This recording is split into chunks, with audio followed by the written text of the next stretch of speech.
اس وقت چوتھائی ملک کے حاکم ہیرودیس نے یسوع کی شہرت سنی اور اپنے خادموں سے کہا کہ یہ یوحنا بپتسمہ دینے والا ہے، وہ مردوں میں سے جی اٹھا ہے، اس لیے اس سے یہ معجزے ظاہر ہوتے ہیں، کیونکہ ہیرودیس نے اپنے بھائی فلپس کی بیوی ہیرودیاس کے سبب سے یوحنا کو پکڑ کر باندھا اور قید خانے میں ڈال دیا تھا، کیونکہ یوحنا نے اس سے کہا تھا کہ اس کا رکھنا تجھے روا نہیں، اور وہ ہر چند اسے قتل کرنا چاہتا تھا، مگر عام لوگوں سے ڈرتا تھا کیونکہ وہ اسے نبی جانتے تھے۔ لیکن جب ہیرودیس کی سالگرہ ہوئی تو ہیرودیاس کی بیٹی نے محفل میں ناچ کر ہیرودیس کو خوش کیا۔ اس پر اس نے قسم کھا کر اس سے وعدہ کیا کہ جو کچھ تم مانگے گی تجھے دوں گا۔ اس نے اپنی ماں کے سکھانے سے کہا، مجھے یوحنا بپتسمہ دینے والے کا سر تھال میں یہی منگوا دے۔ بادشاہ غمگین ہوا، مگر اپنی قسموں اور مہمانوں کے سبب سے اس نے حکم دیا کہ دے دیا جائے، اور آدمی بھیج کر قید خانے میں یوحنا کا سر کٹوا دیا، اور اس کا سر تھال میں لایا گیا اور لڑکی کو دیا گیا، اور وہ اسے اپنی ماں کے پاس لے گئی، اور اس کے شاگردوں نے آ کر لاش اٹھا لی اور اسے دفن کر دیا، اور جا کر یسوع کو خبر دی۔ 5000 کو کھانا کھلانا۔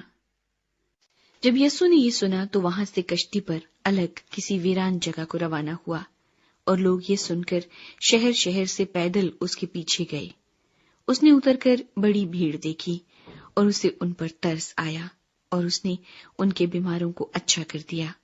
اور جب شام ہوئی تو شاگرد اس کے پاس آ کر کہنے لگے کہ جگہ ویران ہے اور وقت گزر گیا ہے، لوگوں کو رخصت کر دے تاکہ گاؤں میں جا کر اپنے لیے کھانا مول لیں۔ یسوع نے ان سے کہا، ان کا جانا ضرور نہیں، تم ہی ان کو کھانے کو دو۔ انہوں نے اس سے کہا کہ یہاں ہمارے پاس 5 روٹیوں اور 2 مچھلیوں کے سوا اور کچھ نہیں۔ اس نے کہا، وہ یہاں میرے پاس لے آؤ، اور اس نے لوگوں کو گھاس پر بیٹھنے کا حکم دیا۔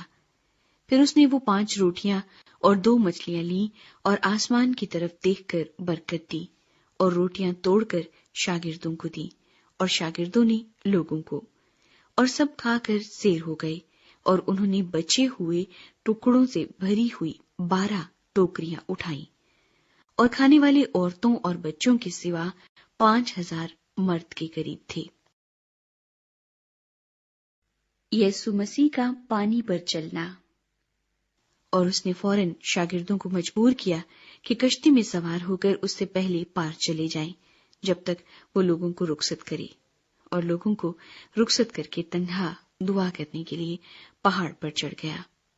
اور جب شام ہوئی تو وہاں اکیلا تھا، مگر کشتی اس وقت جھیل کے بیچ میں تھی اور لہروں سے ڈگمگا رہی تھی کیونکہ ہوا مخالف تھی، اور وہ رات کے چوتھے پہر جھیل پر چلتا ہوا ان کے پاس آیا۔ شاگرد اسے جھیل پر چلتے ہوئے دیکھ کر گھبرا گئے اور کہنے لگے کہ بھوت ہے، اور ڈر کر چلا اٹھے۔ یسوع نے فوراً ان سے کہا، خاطر جمع رکھو، میں ہوں، ڈرو مت۔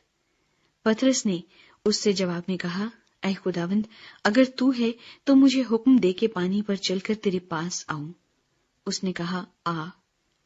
پطرس کشتی سے اتر کر یسوع کے پاس جانے کے لیے پانی پر چلنے لگا، مگر جب ہوا دیکھی تو ڈر گیا، اور جب ڈوبنے لگا تو چلا کر کہا، اے خداوند، مجھے بچا۔ یسوع نے فوراً ہاتھ بڑھا کر اسے پکڑ لیا اور اس سے کہا، اے کم اعتقاد، تو نے کیوں شک کیا؟ اور جب وہ کشتی پر چڑھ آئے تو ہوا تھم گئی، اور جو کشتی پر تھے انہوں نے اسے سجدہ کر کے کہا، یقیناً تو خدا کا بیٹا ہے۔ گنیسرت میں بیماروں کو شفا۔ وہ پار جا کر گنیسرت کے علاقے میں پہنچے، اور وہاں کے لوگوں نے اسے پہچان کر اس سارے گرد و نواح میں خبر بھیجی اور سب بیماروں کو اس کے پاس لائے، اور وہ اس کی منت کرنے لگے کہ اس کی پوشاک کا کنارہ ہی چھو لیں، اور جتنوں نے چھوا وہ اچھے ہو گئے۔